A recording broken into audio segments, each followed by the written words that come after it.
Hello, അതെ, നമുക്ക് പെട്ടെന്നൊരു ബീഫ് കറി ഉണ്ടാക്കിയാലോ? വളരെ കുറച്ച് ഇൻഗ്രീഡിയൻസ് കൊണ്ട് നമുക്കിത് റെഡിയാക്കി എടുക്കാവേ. അതിന് വേണ്ടിയിട്ട് ഇഞ്ചി, പച്ചമുളക്, വെളുത്തുള്ളി, വേപ്പില ഇവയെല്ലാം ഞാൻ റെഡിയാക്കി എടുക്കുന്നുണ്ട്. ബീഫിലേക്ക് ഇതെല്ലാം കഴുകി വൃത്തിയാക്കിയതിന് ശേഷം ചെറുതായിട്ട് അരിഞ്ഞ് ചേർക്കുന്നുണ്ട്. അതിനുശേഷം നമ്മുടെ നോർമൽ മസാലകളെല്ലാം ആഡ് ചെയ്ത് കൊടുക്കാം. മല്ലിപ്പൊടി, മഞ്ഞൾപ്പൊടി, മുളക് പൊടി, ഗരം മസാല ഇവയെല്ലാം ആഡ് ചെയ്ത് കൊടുക്കാം കേട്ടോ.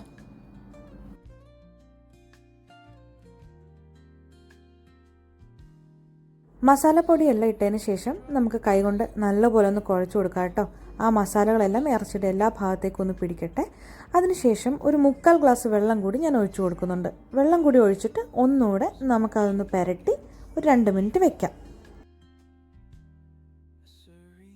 അതിനുശേഷം നമുക്ക് ഫുൾ ഫ്ലെയിമിൽ ഒരു വിസിൽ വരുന്നവരെയും അതിനുശേഷം ഒരു 3-4 വിസിൽ നമുക്കൊരു മീഡിയം ഫ്ലെയിമിലും വെച്ച് വേവിച്ചെടുക്കാം.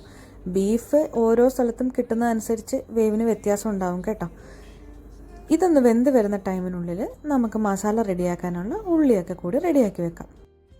ബീഫ് വേവുമ്പോഴേക്കും നമുക്ക് അതിൻ്റെ മസാലയ്ക്കുള്ള കാര്യങ്ങളൊക്കെ ചെയ്യാം കേട്ടോ.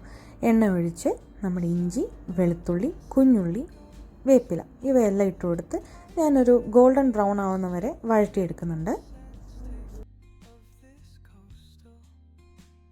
അതിലേക്ക് നമ്മൾ വേവിച്ച് വെച്ച ബീഫും അതിൻ്റെ ആ ഒരു ഗ്രേവിയും കൂടി ഇട്ട് കൊടുക്കുന്നുണ്ട്. നല്ല പോലെ ഒന്ന് തിളച്ചോട്ടെ. ആ തിളയ്ക്കുന്ന ടൈമിൽ നമുക്ക് ആ കുരുമുളക് പൊടിച്ചെടുത്തത് ഇതിലേക്ക് ഇട്ട് കൊടുക്കാം. എന്നിട്ട് നല്ലപോലെ ഒന്ന് ഇളക്കി ഒരു 2-3 മിനിറ്റ്സ് കൂടി വെച്ചേക്കാം. അത് കഴിഞ്ഞ് നമുക്ക് സ്റ്റൗവിൽ നിന്ന് ഇറക്കി വെക്കാം കറി. ആ മസാലയൊക്കെ ആ ഇറച്ചിയിൽ പിടിക്കാൻ കുറച്ച് ടൈം കൊടുത്താൽ കറിക്ക് ഒന്നുകൂടെ ടേസ്റ്റ് കൂടും. നല്ലപോലെ വിശന്നിരുന്നതുകൊണ്ട് എനിക്ക് അതിനുള്ളൊരു ക്ഷമയില്ലായിരുന്നു. അതുകൊണ്ട് തന്നെ ഞാൻ വേഗം എടുത്ത് കഴിക്കുകയാണ് ചെയ്തത്. നിങ്ങൾ ട്രൈ ചെയ്ത് നോക്കിയിട്ട് അഭിപ്രായം പറയണം കേട്ടോ. അപ്പോൾ അടുത്ത വിശേഷങ്ങളായി കാണാം കേട്ടോ. ബൈ.